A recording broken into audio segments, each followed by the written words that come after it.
100% confidence അവിടുത്തെ UDF-ൻ്റെ പ്രവർത്തകന്മാർക്കും അവിടുത്തെ ലീഡർഷിപ്പിനൊക്കെ. ഞാൻ എന്തൊക്കെ ചെയ്തു എന്നുള്ളത് അവിടുത്തെ ജനങ്ങൾക്കറിയാം. ഞാൻ പരസ്യമായൊരു ഡിബേറ്റിന് തയ്യാറാണ്. വില്യാപ്പള്ളിയിൽ ബോംബ് പൊട്ടിയിട്ടുണ്ട്, കൈപ്പത്തി നഷ്ടപ്പെട്ടിട്ടുണ്ട്. ഈ ബോംബ് എന്താണെന്നുള്ളതൊന്ന് കാണും. അതിന് രമേൻ്റെ മൂരാട് മുതൽ പുഴുത്തല വരെ രമക്കും അവകാശപ്പെട്ട അതിലുള്ള പാലും അതിലുള്ള.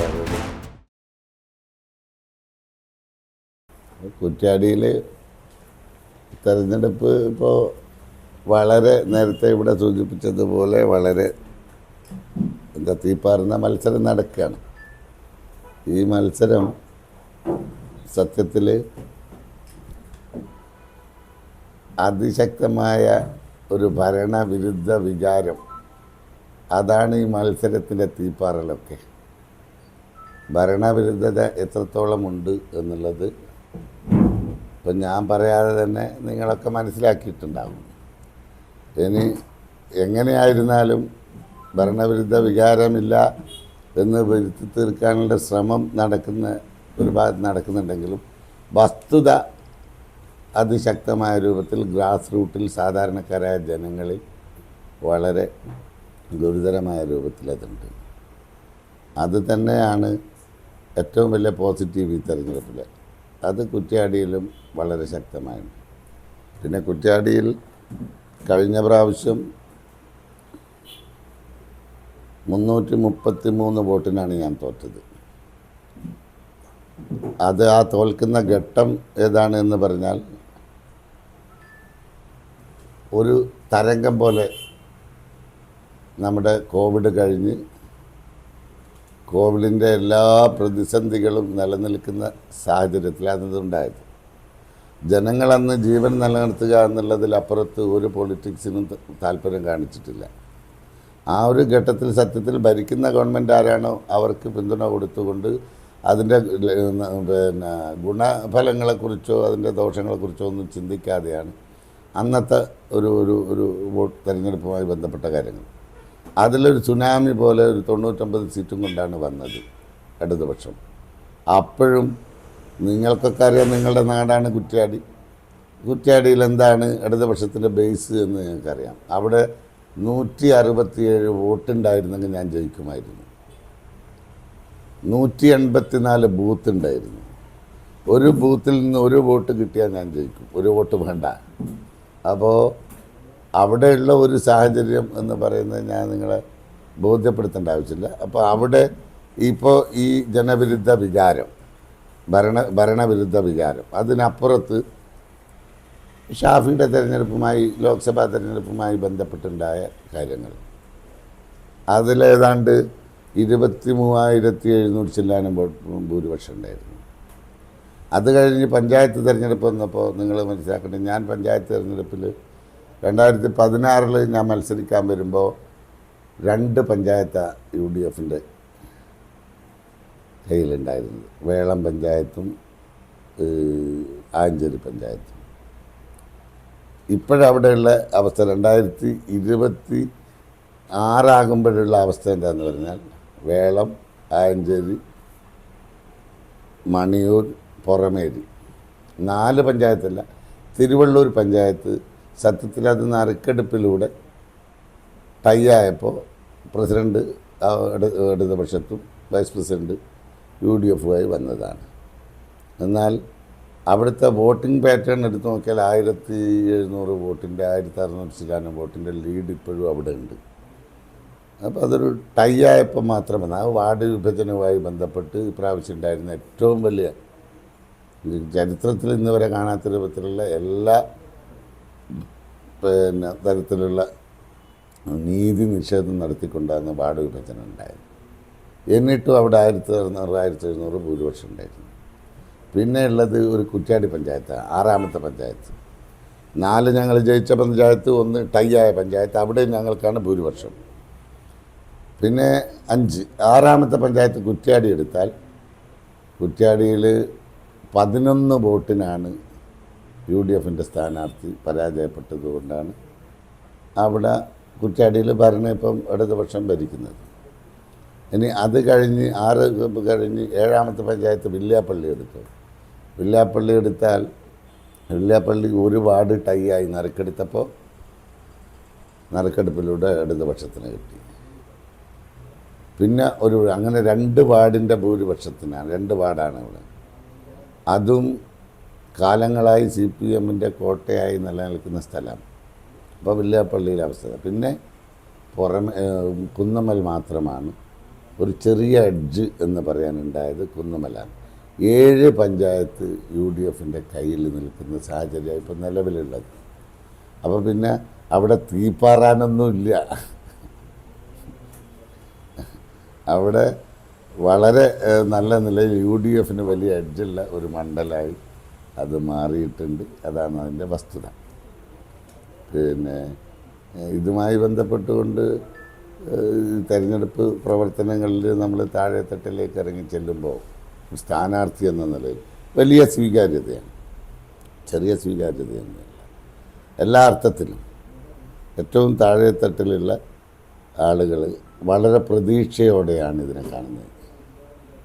ഏറ്റവും സാധാരണക്കാരനിൽ സാധാരണക്കാരൻ. കാരണം ജീവിക്കാൻ വഴിയില്ലാത്ത ഒരു സാഹചര്യമാണ് സത്യത്തിൽ ഇപ്പോൾ 10 വർഷമായിട്ട് അനുഭവിച്ചു കൊണ്ടിരിക്കുന്നത്. ലാസ്റ്റ് ലാപ്പ് വരുമ്പോൾ ജനങ്ങളാകെ പ്രയാസത്തിലാണ്, പ്രതിസന്ധിയിലാണ്. ഞാൻ പറഞ്ഞു തരേണ്ട ആവശ്യമില്ല. അത്രമാത്രം കഷ്ടപ്പാടിലാണ് ഇവിടെയാണ് കടന്നു പോകുന്നത്. അതിൻ്റെ വികാരം അത് വളരെ നന്നായിട്ട് താഴെത്തട്ടിലുണ്ട്. ഇതാണ് ഈ തെരഞ്ഞെടുപ്പുമായി ബന്ധപ്പെട്ട് അത്തരം കാര്യങ്ങളിൽ എനിക്ക് പറയാനുള്ളത്. നിങ്ങൾ എന്തെങ്കിലും ചോദിച്ചാൽ ഞാൻ പറയാം. എനിക്ക് പോകേണ്ടത്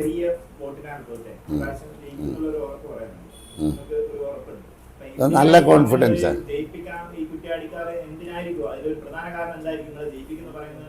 ജയിപ്പിക്കുമെന്ന് പറയാനുള്ള കാരണം ഒന്ന് 2016 മുതൽ 21 വരെ 5 വർഷക്കാലത്തെ എൻ്റെ MLA എന്നുള്ള നിലയിൽ ഞാൻ എന്തൊക്കെ ചെയ്തു എന്നുള്ളത് അവിടുത്തെ ജനങ്ങൾക്കറിയാം. 2 ഇപ്പോൾ 2021 മുതൽ 26 വരെ എന്തൊക്കെ നടന്നുവെന്നും അവിടുത്തെ ജനങ്ങൾക്കറിയാം. ഇത് രണ്ടും തുലനം ചെയ്യുമ്പോൾ ഞാൻ നേരത്തെ പറഞ്ഞു, ഞാൻ പരസ്യമായൊരു ഡിബേറ്റിന് തയ്യാറാണ്. കുറ്റ്യാടിയുടെ ജനപ്രതിനിധിയുമായി നിലവിലുള്ള ആ വികസന പ്രവർത്തനങ്ങളുമായി എന്താണ്, പിന്നെ ഞാൻ നിങ്ങളെ തന്നെ വിളിച്ച് പറഞ്ഞു ഞാൻ ഡിബേറ്റിന് തയ്യാറാണ്. എന്താണ് പറയട്ടെ, ഈ അവകാശവാദങ്ങളൊക്കെ തീർത്തും ഞാൻ നിഷേധിക്കുന്നില്ല. ഒരു MLA എന്ന് പറയുമ്പോൾ സ്വാഭാവികമായും MLA നമ്മൾ തിരഞ്ഞെടുക്കുന്നത് എന്തിനാ? സ്വാഭാവികമായും പിന്നെ നാട്ടിലെ വികസനത്തിനുണ്ട്. വികസനം കൊണ്ടുവരുമ്പോൾ അതിനെതിരെ നമ്മൾ പിന്നെ എതിർക്കാൻ പോകുന്നതിന്. പക്ഷേ സ്വന്തമായി കൊണ്ട് ഈ ആരാൻ്റെ കുട്ടിയുടെ പിതൃത്വം ഏറ്റെടുക്കുന്ന രൂപത്തിലുള്ള വികസനം അതാരെ കണ്ടുപിടിയുടെ ഒരു ഗിമ്മിക്ക് എന്നല്ലാതെ എന്താ പറയാൻ സാധിക്കുക? അവിടെ അങ്ങനെ യാതൊന്നും അത്തരം പിന്നെ വികസനം ഇയാൾ ഉയർത്തി കാണിക്കുന്ന, ഇടതുപക്ഷം ഉയർത്തി കാണിക്കുന്ന ഒരു വികസനവും നടന്നതായിട്ട് നമ്മൾ കാണുന്നില്ല.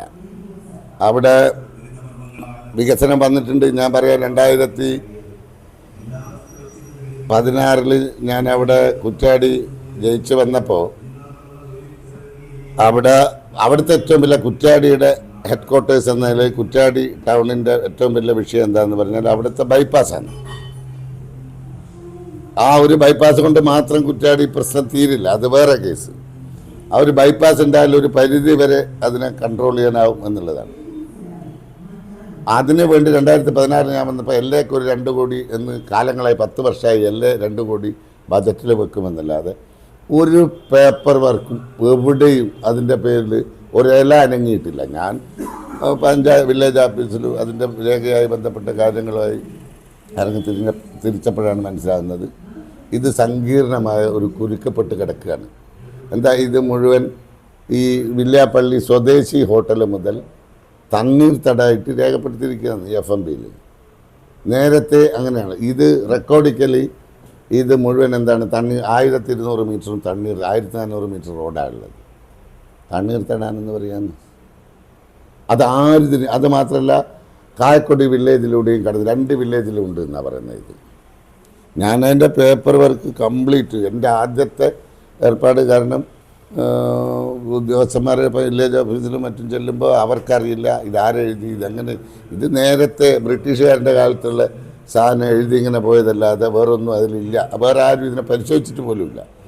അങ്ങനെ അത് 1 by 1 അതിൻ്റെ കുരുക്കുകൾ ഓരോന്നോരോന്നായിട്ട് അഴിച്ചു കൊണ്ടുവന്നു. അത് വലിയ പണിയെടുത്ത് വലിയ ശ്രമകരമായ ഏർപ്പാടായിരുന്നു. അങ്ങനെയാണ് ഈ പിന്നെ ബൈപ്പാസ് യാഥാർത്ഥ്യമാകും. 39 കോടിയാണെന്ന് എൻ്റെ ഓർമ്മ.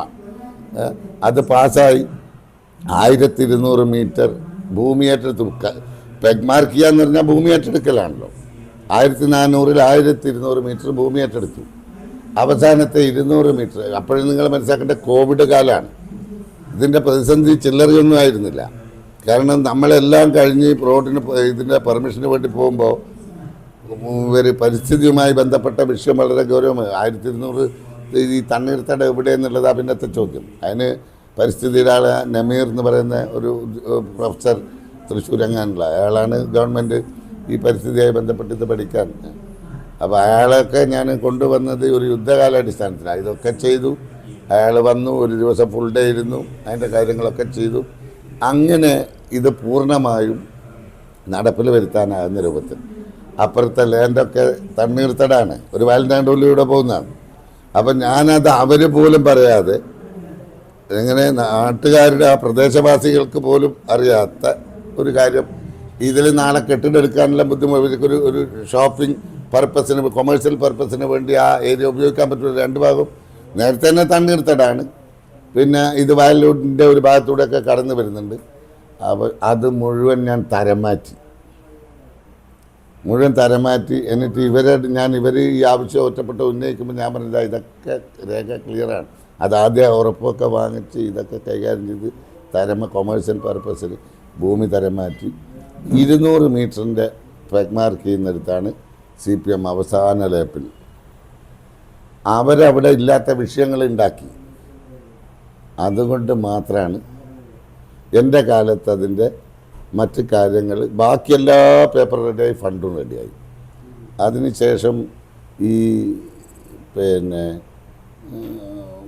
നിയമസഭയിൽ ആദ്യത്തെ ഞാൻ തോറ്റു.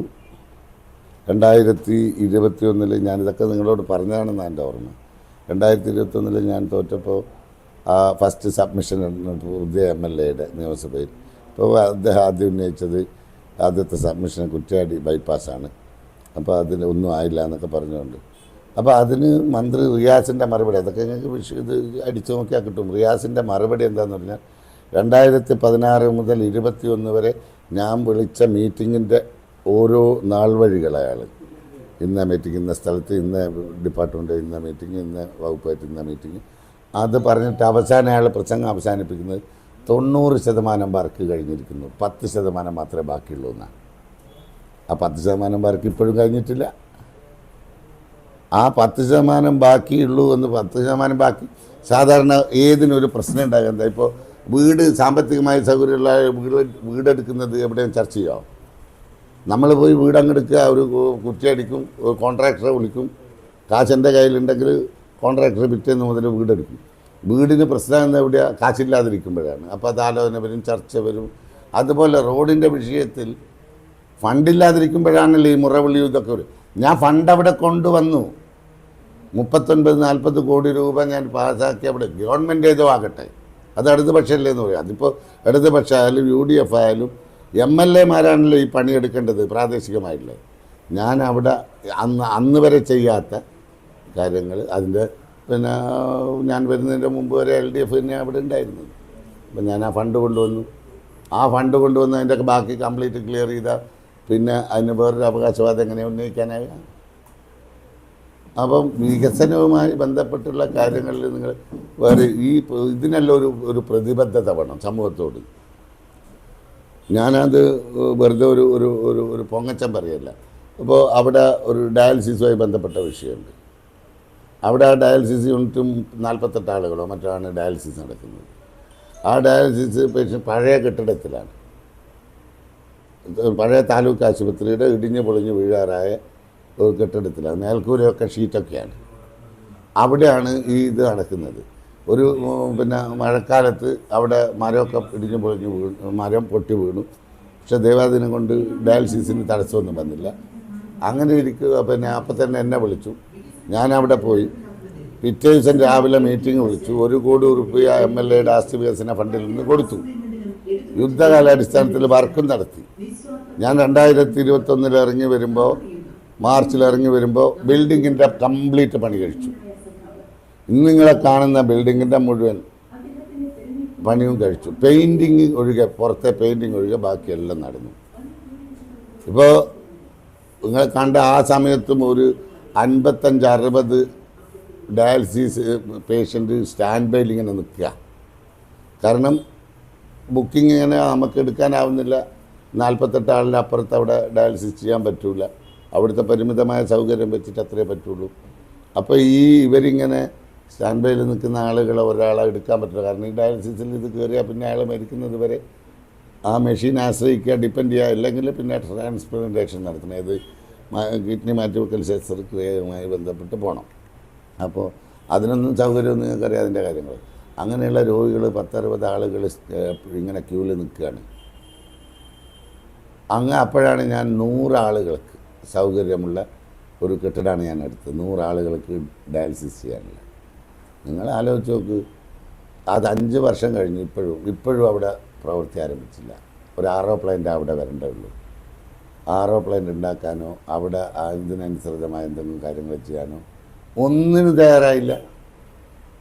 ഇടതുപക്ഷം MLA പിന്നെ ചിന്തിക്കേണ്ടത് ഒരു ദിവസം 50 അല്ല 50 പിന്നെ കൂടുതൽ ആളുകൾക്ക് ചെയ്യാനാവും. 3 ഷിഫ്റ്റൊക്കെ ഉണ്ടാക്കിയാൽ മിനിമം നിങ്ങൾ 50 കൂട്ടിയാൽ 1500 ഡയാലിസിസ് ഒരു മാസം നടക്കും. ഒരു വർഷം 18,000 ഡയാലിസിസ് നടക്കും. ഒരു വർഷം 90,000 ഡയാലിസിസ് നടക്കും. ഈ പാവപ്പെട്ട സാധുക്കൾക്ക് ഈ 5 വർഷം ഈ ഡയാലിസിസ് രോഗികൾ ഇങ്ങനെ കയറി വരികയല്ലേ.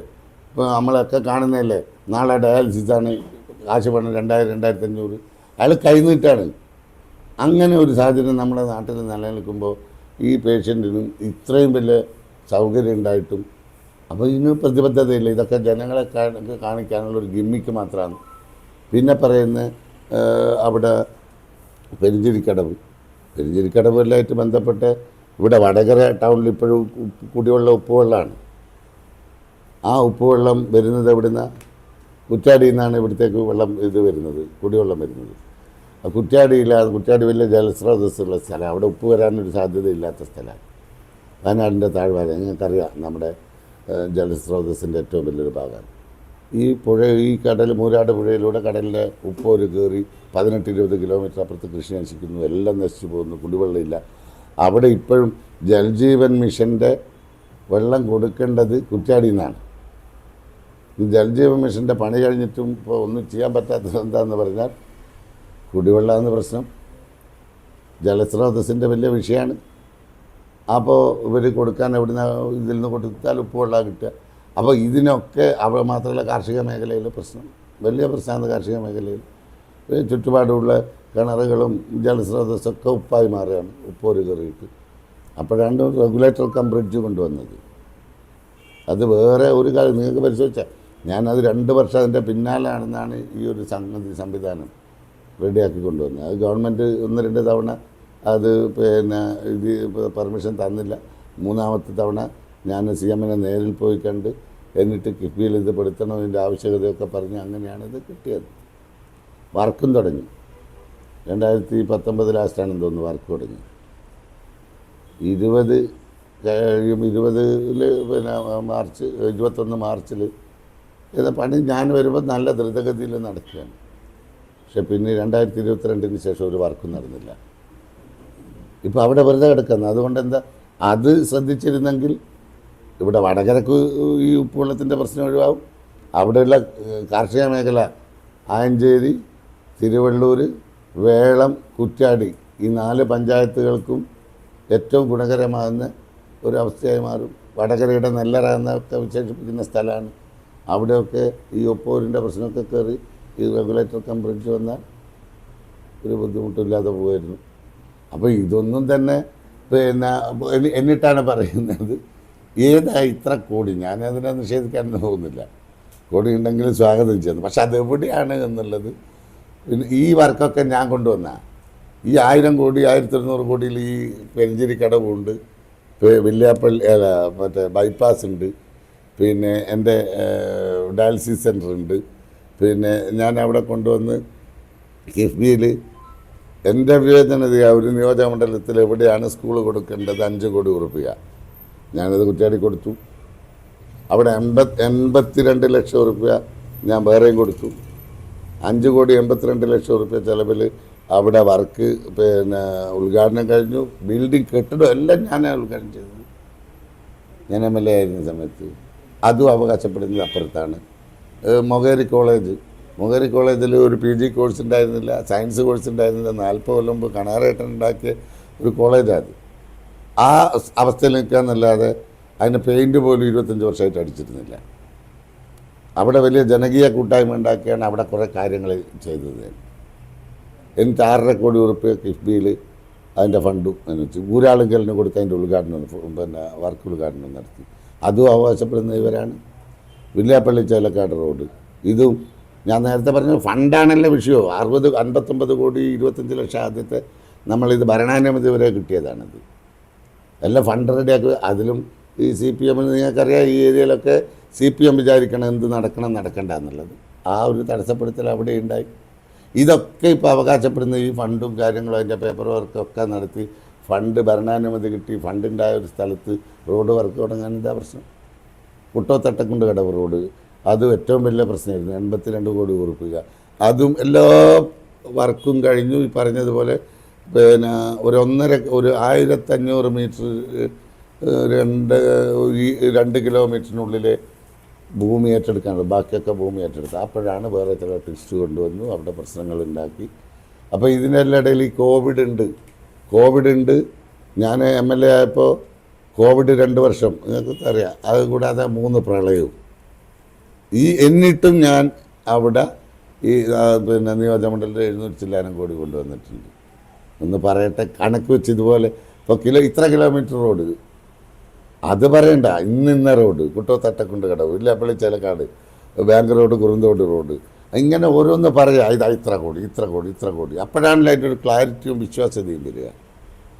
അപ്പം അങ്ങനെ ഇതെല്ലാം ഇങ്ങനെ ഒരൊറ്റ 1100 കോടിയുണ്ട്, 1200 കോടിയുണ്ട്, 1346 കോടി വരെ ബോർഡ് വെച്ചിട്ടുണ്ട്.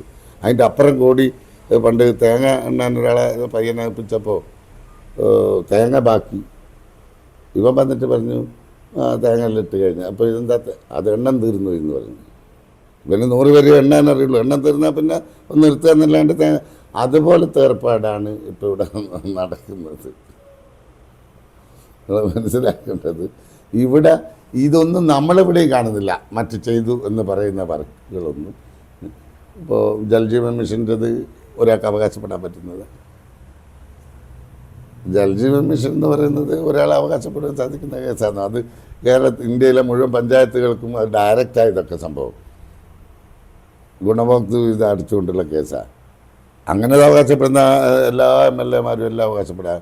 ലൈഫ് പദ്ധതി അവകാശപ്പെടാം, തൊഴിലുറപ്പ് അവകാശപ്പെടാം. അങ്ങനെ നാഷണൽ ഹൈവേ കടന്നു പോകുന്ന മണ്ഡലത്തിൽ അതുവരെയുള്ള വർക്ക് അത് അവകാശപ്പെടാം. അപ്പോൾ ഇത്രയും വലിയ കോടിയെല്ലാം ഉണ്ടാക്കിക്കൊണ്ടുവരാം. പക്ഷേ ഒരു പ്രദേശത്തിൻ്റെ വികസനവുമായി ബന്ധപ്പെട്ടുകൊണ്ടുള്ള കാര്യങ്ങളിൽ ആത്മാർത്ഥമായി പറഞ്ഞാൽ എന്തൊക്കെ ചെയ്തില്ല. ഒരു പദ്ധതി, ഒരു പുതിയ എന്തെങ്കിലും ഒന്ന് നാളികേര വികസന പാർക്ക് ഏറ്റവും വലിയ ഉയർത്തി കാണിച്ചതും ജനങ്ങൾ ഏറ്റവും കൂടുതൽ ആഗ്രഹിക്കുന്നതും ജനങ്ങൾക്ക് വലിയ താല്പര്യമുള്ള കേസുമാണ്. ആ നാളികേര പാർക്കിൻ്റെ അവസ്ഥ എന്താ? അവിടെ ഒന്നും ആയില്ല. പോട്ടെ, ഇപ്പോൾ ഒരു 160 മീറ്റർ ടാർ ചെയ്തിട്ട് ഒരു 1ാം ഘട്ട ഉദ്ഘാടനം എന്ന് പറയും. ഒരു കൊടും വനത്ത് കാട്ടിലെ ഉള്ളിലേക്ക് ചെങ്കുത്തായി കയറിപ്പോകേണ്ട ഒരു കൊടും കാടായിപ്പോൾ അവിടെ നിങ്ങൾ പോയാൽ കാണാം. അവിടത്തേക്കൊരു 140 മീറ്റർ റോഡ് വെട്ടിയിട്ട് 1ാം ഘട്ട ഉദ്ഘാടനം എന്ന് പറഞ്ഞാൽ ഇതാരെ കണ്ടപ്പോൾ ഇന്ന് സോഷ്യൽ മീഡിയയിലെ കാലമാണ്. പണ്ടാണെങ്കിൽ ഇത് പത്രത്തിൽ എഴുതുന്നത് പിന്നെ അവിടെ പോയി നോക്കുകയൊക്കെ ചെയ്യണ്ടേ. ഇതിപ്പോൾ ലൈവ് കാണൂല ആളുകൾ. അപ്പോൾ ഇതൊക്കെയാണ് വികസനവുമായി ബന്ധപ്പെട്ട് ചെയ്ത് എന്ന് പറയുന്ന കാര്യങ്ങളിൽ. അത് മാത്രമല്ല, അതിലേറ്റവും വലിയൊരു കാര്യം എന്താണെന്ന് പറഞ്ഞാൽ ഈ എല്ലാ നിയോജക മണ്ഡലത്തിലും ഒരു ITI ആണ്. കുറ്റ്യാടി നിയോജക മണ്ഡലത്തിൽ 2 ITI ഉണ്ട്. എന്താ കാരണം എന്നറിയാം? എന്താ കാരണം? കുറ്റ്യാടി മാത്രം 2 വരും കാരണം ആദ്യം വടകര മണ്ഡലത്തിലുള്ളപ്പോൾ ഉണ്ടായ ITI, അത് അനുവദിച്ച ITI. ഞാൻ 2016 വരേണ്ടി വന്നു. ഞാനതിൻ്റെ പേപ്പറും കടലാസും എടുത്ത് ഇവിടെ വന്ന് അന്വേഷിച്ച് അപ്പോൾ പഞ്ചായത്തിൻ്റെ ഒരു റെസൊല്യൂഷൻ ഉണ്ട്, സ്ഥലം ഞങ്ങൾ കൊടുക്കും. അപ്പോൾ സ്ഥലം അവിടെ പോയി അതെല്ലാം ഇത് ചെയ്തു. എന്നിട്ട് അന്ന് ടി പിക്കാണ് ഇത് വേറെ ഇതിൻ്റെ ഇതുമായിട്ട് കെട്ടിടമായിട്ട് ബന്ധപ്പെട്ടുള്ള അയാളെടുത്ത് പോയി എന്നിട്ട് അതിൻ്റെ ഫണ്ട് റെഡിയാക്കി എല്ലാം അനുവദിച്ചു റെഡി. അപ്പോൾ 2016 ഞാൻ ചെന്നപ്പോൾ അപ്പം നേരത്തെ മണിയൂരുള്ളതുകൊണ്ട് അതും അതിൻ്റെ എല്ലാ പേപ്പറുകൾക്കും അത്തരം ആവശ്യമായത് മുഴുവൻ.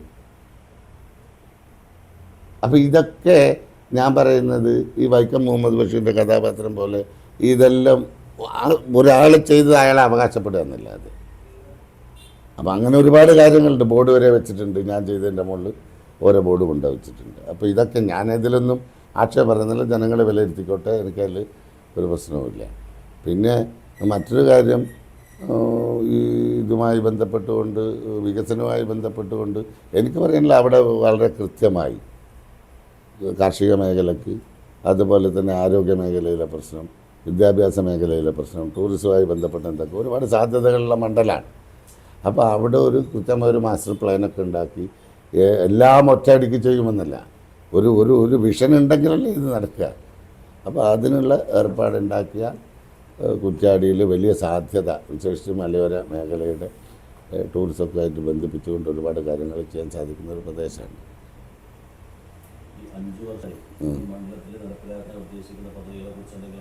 അതാണ് ഞാൻ പറഞ്ഞതാണ്. ഞാനത് വിദഗ്ധരുമായി കാർഷിക മേഖലയിലെന്ത്, വിദ്യാഭ്യാസ മേഖലയുമായി ബന്ധപ്പെട്ടെങ്ങനെ, ടൂറിസവുമായി ബന്ധപ്പെട്ടെങ്ങനെ, ഇതുപോലുള്ള പദ്ധതികൾ ആവിഷ്കരിച്ച്, അതുമാത്രമല്ല തൊഴിൽ, ഇപ്പോൾ നമ്മളിപ്പോൾ എന്താ പ്രശ്നം, ഈ ഫിനിഷിങ് സ്കൂളുകൾ, ഇതുപോലുള്ള സംഗതികളെക്കുറിച്ചൊക്കെ നമ്മൾ ആലോചിക്കുന്നുണ്ട്. അതൊക്കെ നമ്മളെ പിന്നെ പണിപ്പുരയിലുണ്ട്. എന്തൊക്കെ ചെയ്യണം നമുക്ക് കുറ്റ്യാടിയെ സംബന്ധിച്ചിടത്തോളം, നമുക്കവിടെ ഇവിടെ നാട്ടിൽ തന്നെ തൊഴിൽ കിട്ടാനുള്ള ഒരുപാട് സാധ്യതകളുണ്ട് ഇന്നത്തെ കാലത്ത്. അതിനെന്തൊക്കെ സംവിധാനമാണ് വേണ്ടത്, എങ്ങനെയാണ് വേണ്ടത്, അതിനെക്കുറിച്ചൊക്കെ വലിയൊരു ആലോചനയും ചർച്ചയും പഠനവും ഒക്കെ ഞാൻ നടത്തുന്നുണ്ട്. ജയിച്ചു വന്നാൽ തീർച്ചയായും അതുമായി മുന്നോട്ട്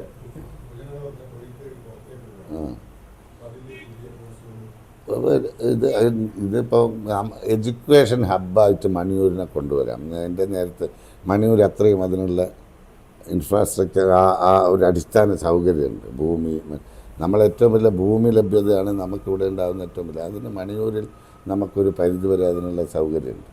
അപ്പോൾ മണിയൂരിൽ നമുക്ക് വിദ്യാഭ്യാസവുമായി ബന്ധപ്പെട്ട് പുതിയ കാര്യങ്ങൾ, ഇപ്പോൾ AI കാലം, ആർട്ടിഫിഷ്യൽ ഇൻ്റലിജൻസ്, ശാസ്ത്ര സാങ്കേതിക രംഗത്ത് ഭയങ്കര മാറ്റവും വളർച്ചയുണ്ട്. എന്തെങ്കിലും ഒരു പുതിയ സംരംഭം ആ രംഗത്ത് തുടങ്ങിയോ കേരളത്തിൽ പറയാൻ സാധിക്കും. 2.5 ലക്ഷം കുട്ടികൾ പുറത്ത് പഠിക്കാൻ, കേരളത്തിന് പുറത്ത് പോയി പഠിക്കാൻ താല്പര്യം ഉണ്ടായിട്ടാണ്. 100ഓളം ഗവൺമെൻറ് കോളേജുകൾ പ്രിൻസിപ്പാൾമാരില്ല, VC-മാർ, യൂണിവേഴ്സിറ്റിയിലൊന്നും VC-മാരില്ല. അപ്പോൾ ഉന്നത വിദ്യാഭ്യാസ മേഖല എന്നൊക്കെ പറയുന്നത് പൂർണ്ണമായും ആളുകളെ വിശ്വാസത്തിലെടുക്കാൻ പിന്നെ ജനങ്ങൾ തയ്യാറല്ല. അതിൻ്റെ ക്വാളിറ്റിയിലും പ്രശ്നമാണ്. അതുകൊണ്ടാണല്ലോ ആളുകൾ കേരളത്തിന് പുറത്ത് പോയാൽ പഠിക്കുന്നത്. ഉണ്ട്.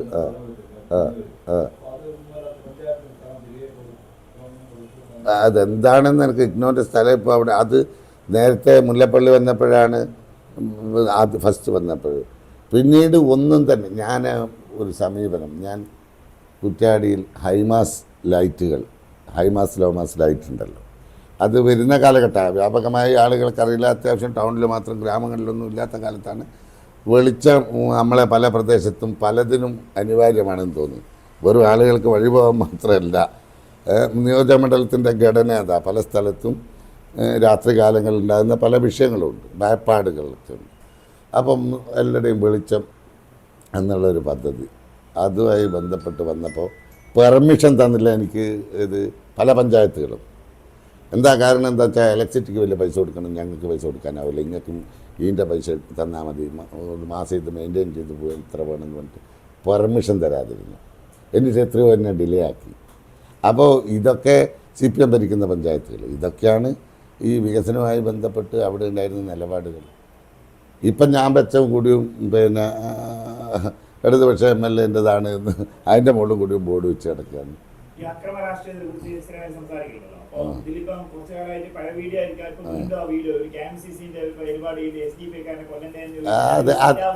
അല്ല, അതൊക്കെ എന്താന്ന് പറയുക, അതൊക്കെ എന്താ പറയുക, പണ്ടാര പുതിയത് എന്തെങ്കിലും ഉണ്ടാ പറയാന്ന് പറഞ്ഞിരുന്നു ഒരാൾ. ഇങ്ങനെ തെറി വല്ലാതെ പറഞ്ഞപ്പോൾ ഇതൊക്കെ നമ്മൾ സ്ഥിരം കേൾക്കുന്നതാണ്. പുതിയ എന്തെങ്കിലും തെറി ഉണ്ടെങ്കിൽ പറഞ്ഞു തന്നു. അതുപോലെ ഇതിപ്പോൾ 10 വർഷമായി അവർ എന്താണ് സംഭവം?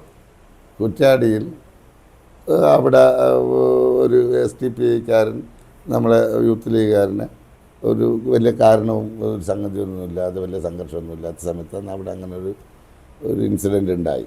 അപ്പോൾ സ്വാഭാവികമായും അതൊരു രാഷ്ട്രീയ പ്രശ്നമാണല്ലോ, എന്തിനു വേണ്ടി കൊന്നു. അപ്പോൾ ഞാൻ ഗൾഫിൽ ദുബായിൽ പോയപ്പോൾ അവിടെ ഒരു വലിയ പ്രചരണം എന്താണെന്ന് പറഞ്ഞാൽ വേറെ പിന്നെ അസ്ലമിൻ്റെ നാദാപുരം വധവുമായി ബന്ധപ്പെട്ടുകൊണ്ടുള്ള വിഷയം ഭയങ്കര ചൂടുപിടിച്ച ചർച്ച. അസ്ലമിനെ കൊന്ന ആളുകളെ കൈകാര്യം ചെയ്യണ്ടേ എന്ന് ചോദിച്ച് ചർച്ച ജനങ്ങളുടെ ഇടയിൽ. അതെവിടുന്നോ ക്രിയേറ്റ് ചെയ്ത് വരികയാണ്. അപ്പം ഞാൻ പറഞ്ഞു, അങ്ങനെ അസ്ലമിൻ്റെതാണ് ആദ്യം കൊന്നവരില്ലേ, അത് നസ്രുദ്ദീൻ്റെതല്ലേ എന്നൊരു ചോദ്യം മാത്രമാണ്. അതാണ് ആദ്യം കൊന്നവരെ കൊല്ലണ്ടേ എന്ന് ചോദിച്ചത് ഇതിൻ്റെ അടിസ്ഥാനത്തിലാണ്. രണ്ടാമത് കൊന്നവരെ ഇത് ചെയ്യണമെന്ന് പറയുമ്പോൾ ആദ്യം കൊന്നവരെന്താ ചെയ്യാന്നുള്ള ഒരു ചോദ്യത്തിൻ്റെ അടിസ്ഥാനത്തിൽ ഞാൻ അന്നത്തെ സാഹചര്യം വെച്ച് അവിടുത്തെ സിറ്റുവേഷൻ വെച്ച് ഞാൻ പറഞ്ഞ ഒരു കാര്യമാണത്. അതല്ലാതെ ആരെയും കൊല്ലാനോ കൊലവിളി നടത്താനോ ഉള്ള ഒരു ആഹ്വാനം കൊടുത്തതല്ല. അത് ഞാനത് വിശദീകരിച്ചിട്ടുണ്ട്. കോഴിക്കോടും ഇവിടെയൊക്കെ ഞാൻ പത്രസമ്മേളനം നടത്തി അന്നത് വിശദീകരിച്ചിട്ടുണ്ട്. എന്താണ് അതിൻ്റെ സാഹചര്യം. അതിൻ്റെ ഇതൊരു ക്ലിപ്പിംഗ് മാത്രം എടുത്തിട്ടാണ് കൊടുക്കുന്നത്. അതിൻ്റെ വിഷ്വൽ കംപ്ലീറ്റ് എടുത്താൽ ഞാൻ പറഞ്ഞത് എന്താണെന്നുള്ളത് ബോധ്യമാവും.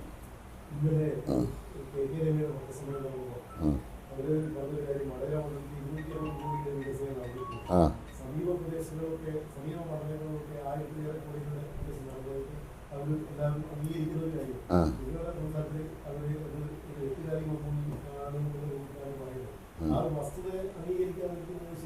ഏത് അതല്ലേ ഞാനിപ്പോൾ പറഞ്ഞത് മുഴുവൻ. ഈ അദ്ദേഹം ജനപ്രതിനിധി ആയപ്പോൾ നടന്ന കാര്യം ഞാനീ പറയുന്ന 700 ചില്ലാനം കോടിയും അയാളതാണെന്ന് അവകാശപ്പെട്ടാൽ എന്നിട്ട് ഞാൻ 1100 ഉണ്ട് എന്ന് പറയുന്നതിൻ്റെ പൊരുളെന്താ? ഏതാണ്ട് അതേ തന്നെ ഞങ്ങൾ കണക്ക് കൂട്ടിയിട്ട് 299 300 കോടിക്ക് താഴെയാണ് ഇവിടെ വന്നിട്ടുള്ളത്. അത് പിന്നെ നിങ്ങൾ തന്നെ പറഞ്ഞു 500, നിങ്ങളുടെ അടുത്ത് തന്നെ പറഞ്ഞു 528 കോടി ജൽജീവൻ മിഷനാണ്. അതിവിടെ രമക്കോ അവകാശപ്പെട്ടതായത് ഹൈവേ ബൈപ്പാസ്. അതിന് രമേൻ്റെ മൂരാട് മുതൽ പൂഴിത്തല വരെ രമക്കോ അവകാശപ്പെട്ട അതിലുള്ള പാലവും അതിലുള്ള റോഡും അതിന് എത്ര കോടി വരുമെന്ന് കണക്കൂട്ടിയിട്ട്. അതുപോലെയല്ല ജൽജീവൻ മിഷൻ ഇവിടെ തന്നെയല്ലേ. എന്നിട്ടും നിങ്ങളാരും അത് തിരിച്ച് ചോദിച്ചില്ല. ജൽജീവൻ മിഷൻ ഇങ്ങനെയല്ലേ എന്ന് ചോദിക്കാൻ നിങ്ങളാരും ചോദിച്ചായിട്ട് ഞാൻ പത്രത്തിൽ കണ്ടിട്ടില്ല. ആരും ചോദിച്ചില്ലല്ലോ. അപ്പം നമ്മളിവിടെ നിഷേധിക്കുന്നത് രമ പറയുന്നത് തന്നെയാണ്, വടകര നടന്നത് തന്നെയാണ് കുറ്റ്യാടിയും നടന്നിട്ടുള്ളൂ. അതിലപ്പുറത്തൊന്നും നടന്നിട്ടില്ല. കുറ്റ്യാടിയിൽ നേരത്തെ കൊടുത്ത ഈ പുഴയോരം കെട്ടുന്ന ആ വീടും ഇതൊക്കെ ഭീഷണിയുള്ള സ്ഥലം അതൊക്കെ അന്ന് പാസ്സായി. കോവിഡ് കാലത്തെല്ലാം പാസ്സാക്കി വെച്ചതിൻ്റെ വർക്ക് ഇപ്പോൾ ഘട്ടം ഘട്ടങ്ങളായിട്ട് നടക്കുന്നുണ്ട്.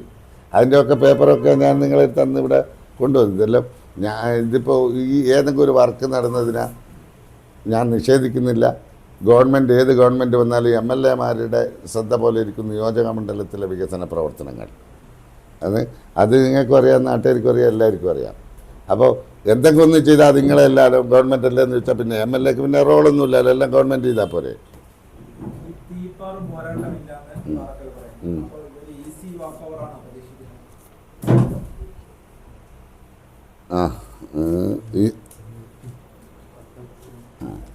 അപ്പോൾ ഈസി വാക്ക് ഓവർ എന്ന് ജനങ്ങളാണ് തീരുമാനിക്കേണ്ടത്,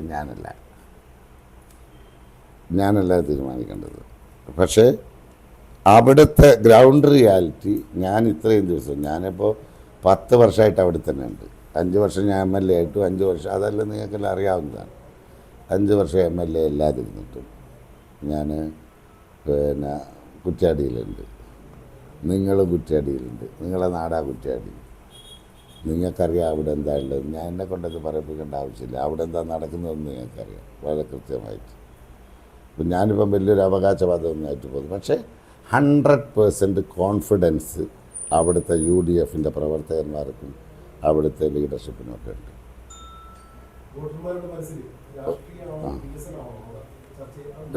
ഇതൊക്കെ ഉണ്ട്. രാഷ്ട്രീയമുണ്ട്, വികസനമുണ്ട്, ഇത് അക്രമമുണ്ട്. ഇപ്പം തന്നെ നമ്മൾ പറയുക ഈ ജനങ്ങളെ കാര്യത്തിലൊക്കെ ഈ ജനങ്ങളെ ഭയപ്പെടുത്തുന്ന ഒരു നിലപാട്, അത് ഏറ്റവും വലിയൊരു പ്രശ്നം. കുറ്റ്യാടിയിൽ നേരിടുന്ന ഏറ്റവും വലിയൊരു വിഷയം അതുണ്ട്. ഇപ്പോൾ ഈ ആരോഗ്യമന്ത്രിക്കെതിരെ എന്തുണ്ടായി, കരിങ്കൊടി കാണിച്ചു. നിങ്ങളൊക്കെ കണ്ട അതിൻ്റെ 7 കാലത്ത് പോലും ആരോഗ്യമന്ത്രിയുടെ എത്തിയിട്ടില്ല, തൊട്ടിട്ടില്ല. എന്നിട്ടൊരു മന്ത്രിയാണ് കഴുത്തിൽ കോളറൊക്കെ ഇട്ട് ICUവിലേക്ക് മുഖ്യമന്ത്രിയുടെ സാന്നിധ്യത്തിൽ, സ്പീക്കറുടെ സാന്നിധ്യത്തിൽ നേരിട്ട് ICUവിലേക്ക് പോകുന്നു. എന്നിട്ട് അതിൻ്റെ പേരിൽ പക്ഷേ ജനം ഇത് മനസ്സിലാക്കി ജനം കുഴപ്പത്തിന് പോയില്ല. ജനം ഒരു കുഴപ്പത്തിനും പോയില്ല. കണ്ണൂർ നിങ്ങൾക്കൊക്കെ അറിയാം, കണ്ണൂർ നമ്മളൊക്കെ ഭയപ്പെടുന്നൊരു സ്ഥലമാണ്. ആ കണ്ണൂരിൽ ഒരു കുഴപ്പമുണ്ടായില്ല. 5 KSU പ്രവർത്തകന്മാരാണ് കരിങ്കൊടിയായിട്ട് പോയത്. അതിൽ 4 പേര് കണ്ണൂരുള്ള ആളുകളാണ്. 5ാമത് ഇവിടെ വിതുൽ ബാലൻ എന്ന് പറയുന്ന പിന്നെ KSU പ്രവർത്തകൻ, അവൻ്റെ വീട്ടിന് നേരെ ബോംബെറിയാണ്. കണ്ണൂരെ ഒരൊറ്റ KSU നേതാക്കന്മാർക്കും അങ്ങനെ ഒരു അനുഭവം ഇവിടെ ഉണ്ടായില്ല. ഇവിടെ വന്ന് രാത്രി 1 മണിക്ക് 12:30 മണിക്ക് ബോംബെറിയാണ്. നിങ്ങൾ കണ്ടല്ലേ, കളവാന്നാർക്കും പറയാനാവോ? എന്തോ ഭാഗ്യത്തിന് ഇവർ പ്രായമുള്ള അച്ഛനും അമ്മയും ഇവർ മാത്രമാണ് വീട്ടിലുള്ളത്. രാത്രി അവർ പിന്നെ വീട് തന്നെ കുലുങ്ങി. അവർ അന്ന് ബെഡ്റൂം മാറി കിടന്നത് കൊണ്ട് മാത്രമേ രക്ഷപ്പെട്ട്, ഇല്ലേ മാരകമായി പരിക്ക് പറ്റും. അപ്പോൾ ഈ ഒരു സാഹചര്യം എവിടെയും ഒരു ബോംബ് ഉണ്ടല്ലോ, ബോംബ് കൃഷി എവിടെയോ നടക്കുന്നുണ്ടല്ലോ. എനിക്ക് ബോംബ് ഞാൻ വേറെ ഒന്നും പറയുന്നില്ല, ഡയറക്റ്റ് കണ്ടപ്പോൾ പൊട്ടിയെടുത്തല്ല പോയിട്ട് ഇങ്ങനെ തെറിച്ചല്ലാതെ ബോംബ് എന്ന് പറഞ്ഞിട്ടുള്ളൊരു സാധനം ഞാൻ എപ്പോഴും വിചാരിക്കും ഇതേതെങ്ങനെ ഈ ബോംബ് ഈ ഏറുപടക്കെല്ലാം നമ്മൾ കാണലുണ്ട്. ഈ ബോംബ് എന്താണെന്നുള്ളതൊന്ന് കാണുന്നത് നമുക്ക് ആർക്കും അറിഞ്ഞൂടാ. UDFൻ്റെ ഞാൻ മനസ്സിലാക്കിയെടുത്തോളം ഈ നമ്മൾ തിരഞ്ഞെടുപ്പ് എല്ലാം വരുമ്പോൾ നമ്മളെ പ്രചരണ ഇതെല്ലാം ബാനറും ഫ്ലക്സും ബോർഡും അത്തരം പരിപാടിയാണ്. ഇത് അടുത്ത പക്ഷത്തിന് അതിൽ അപ്പുറം ഒരു സാധനം കൂടി ഉണ്ട്, ഈ ബോംബ്. ഇതെവിടെ നിന്നായി കിട്ടുന്ന ഈ ബോംബ്? എവിടെയോ ഇതുണ്ടല്ലോ, നേരത്തെ ഇതിനൊരു തയ്യാറെടുപ്പ് നടത്തുന്നുണ്ടല്ലോ ഇവിടുന്ന്. ബോംബ് എറിഞ്ഞു. അത് കഴിഞ്ഞ് ഇപ്പം ഞാൻ എന്തോ ഇരിക്കട്ടെ, പിന്നെ ഇവിടെ വില്യാപ്പള്ളിയിൽ ബോംബ് പൊട്ടിയിട്ടുണ്ട്, കൈപ്പത്തി നഷ്ടപ്പെട്ടിട്ടുണ്ട്. എവിടുന്ന് ഈ മരുന്ന് കിട്ടി? അതിൽ രാഷ്ട്രീയം ഉണ്ടോ ഇല്ലയോ അതൊക്കെ വേറെ ചർച്ച ചെയ്താവും. പക്ഷെ കൈപ്പത്തി പോയിട്ടുണ്ട്. അപ്പോൾ എന്താ ഇത് മറച്ചു വെക്കാനൊക്കെ MJ ഹോസ്പിറ്റലിൽ വന്ന് കോഴിക്കോട് മെഡിക്കൽ കോളേജിൽ ആരും ഇവിടെ നിങ്ങളാരും റിപ്പോർട്ട് ചെയ്തതായിട്ട് നമ്മൾ കണ്ടിട്ടില്ല. എന്താ സാധാരണ ഇൻസിഡൻ്റായിട്ട് റിപ്പോർട്ട് ചെയ്യണ്ടേ? അല്ല, അതിൻ്റെ ബോംബ് പൊട്ടിയതാണ് വില്യാപ്പള്ളിയിൽ, പിന്നെ കൊച്ചാമ്പയിൽ എന്ന് പറയുന്ന സ്ഥലത്ത്.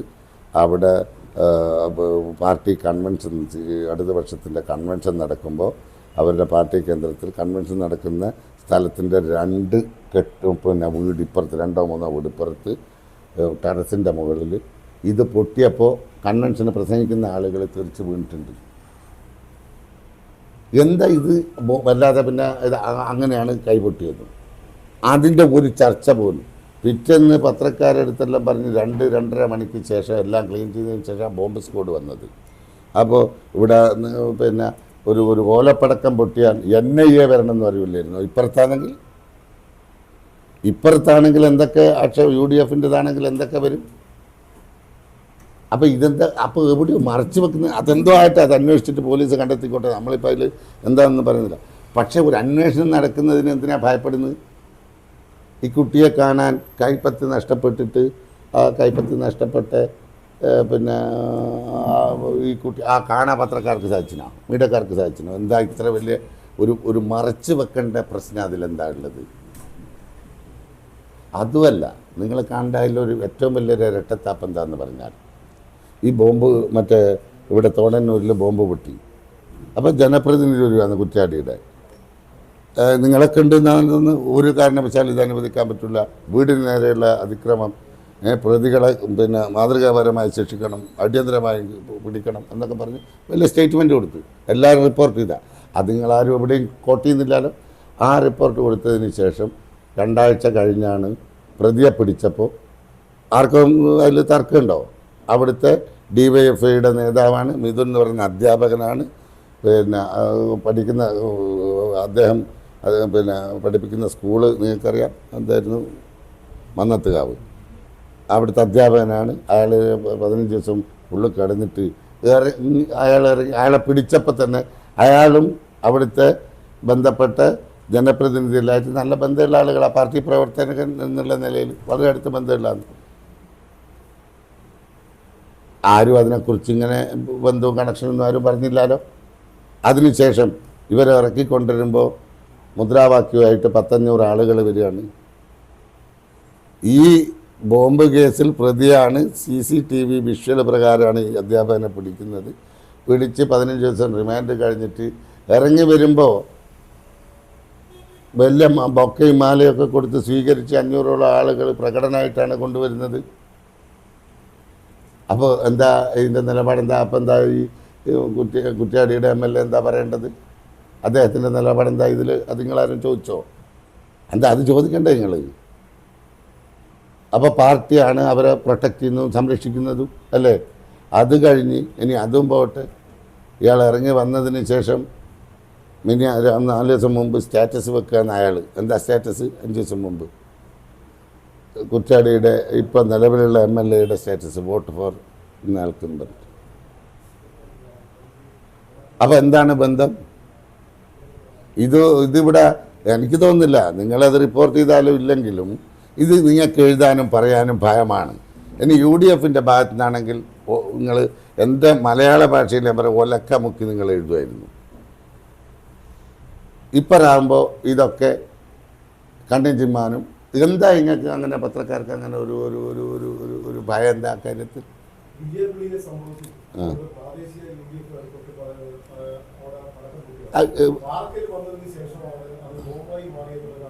അല്ല അതല്ല പറഞ്ഞോട്ടെ, ഒരു സ്ഫോടക വസ്തു പൊട്ടിത്തെറിച്ച് കൈ നഷ്ടപ്പെട്ടു.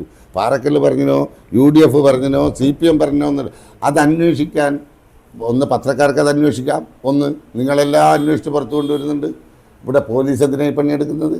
പോലീസിൻ്റെ പണി എന്തെന്നാ? ഇങ്ങനെ കാക്കയിലിട്ടിട്ട് ഇങ്ങനെ ഷോനാണോ പോലീസ്? അന്വേഷണ വിഭാഗം ഏതെല്ലാം പിന്നെ സ്പെഷ്യൽ ബ്രാഞ്ചുകാരനുണ്ട്, മറ്റേ ഇൻ്റലിജൻസ് വിഭാഗമുണ്ട്, ഏതൊക്കെ ഡിപ്പാർട്ട്മെൻ്റ് ഉണ്ട് ഇവിടെ, രഹസ്യാന്വേഷണ വിഭാഗമുണ്ട്. ആർക്കൊക്കെ അന്വേഷിക്കാം. ഞങ്ങൾ നാട്ടിൽ സമാധാനം, ഞങ്ങളിവിടെ സമാധാന ഇത് നടത്തില്ല, യാത്ര നടത്തില്ല, ഞാനും KCയും ഷാഫിയും. നമ്മളെ മെസ്സേജ് എന്താ? നമ്മളിപ്പോഴും ഇതിനെയൊന്നും ഈ ഇത്തരം വിഷയങ്ങളെ കത്തിക്കാത്തതിൻ്റെ കാരണം ഇത് ഒരു കൈവിട്ട് പോയാൽ നല്ലതായിരിക്കില്ല. നാട്ടിൽ സമാധാനം നഷ്ടപ്പെട്ടു പോകും. അങ്ങനെ സമാധാനം നഷ്ടപ്പെടുത്തിയിട്ടുള്ള ഒരു ഏർപ്പാട് നിൽക്കും. ഞാൻ ആദ്യത്തെ പ്രാവശ്യം 2016 ഞാൻ മത്സരിച്ച് ജയിച്ചപ്പോൾ 2 മാസം എനിക്ക് ആ മണ്ഡലത്തിൽ പോകാൻ സാധിച്ചിട്ടില്ല. നിരോധനത്തിന് നിങ്ങളൊക്കെ കണ്ട ആ മണ്ഡലത്തെ മാറ്റിക്കൊണ്ടുവന്നിട്ടുണ്ട്.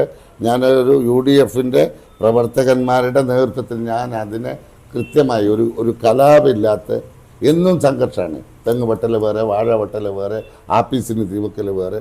അത് നിർത്തുന്നതിൽ വലിയ പങ്ക് എല്ലാവരെയും ചേർത്ത് പിടിച്ചിട്ടുണ്ട്. രാഷ്ട്രീയത്തിനപ്പുറത്ത് എല്ലാവരെയും ചേർത്ത് പിടിച്ചിട്ടുണ്ട്. അങ്ങനെ ഞാൻ അവിടെ മുന്നോട്ട് പോയതും ആ ഒരു സമാധാനം അവിടെ നിലനിൽക്കണം എന്നുള്ള താല്പര്യം കൊണ്ടാണ് നമ്മൾ അതിനെക്കുറിച്ച് കൂടുതൽ.